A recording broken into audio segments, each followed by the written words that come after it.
Meze bite mota? Uri mu kazi? None se ko nashaka kuntwara. Jane hisafurani. Ariko zana ibyangombwa bya. Dayila.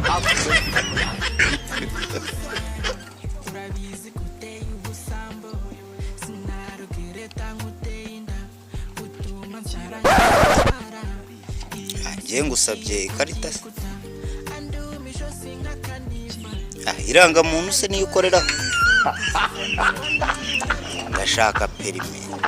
Ubundi yo moto ubundi ifite ibyangombwa yo niba udafite perime wowe. Ariko ubwo ntago uri muri ba bantu twirirwa dushaka mwirirwa mujye mu muhanda abanyonzi abavuye guhinga abavuye kugira ute mwese mukajya mu muhanda mwirirwa mubeshya abantu ngo muri abamotari mukagusha abantu mwarangiza ngo impanuka mugatwara nk'abatwara amagare. Waje pa bidinda.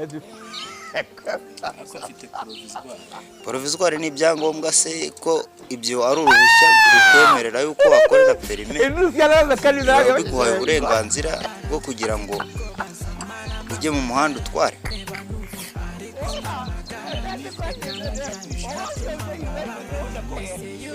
Ibyo ntago bikunda. Mereza perime yawe. Mereza perime yawe. Cyangwa ngutwarane na moto bagufunga.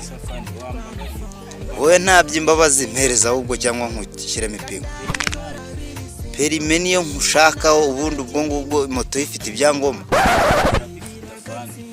Ko nabyo mbikeneye. Ntago ibyo bintu bishoboka. Mpereza iyo ko ntakerera. Mpereza iyo ko njyanye ku station ya police. Mpereza cyangwa nkufunga. Mpereza ariko ntago ndi kukwinyiga. Ntago nkina nawe. Mpereza. Ako wa moto ufite ikibazo cyangwa mpereza. Mpereza.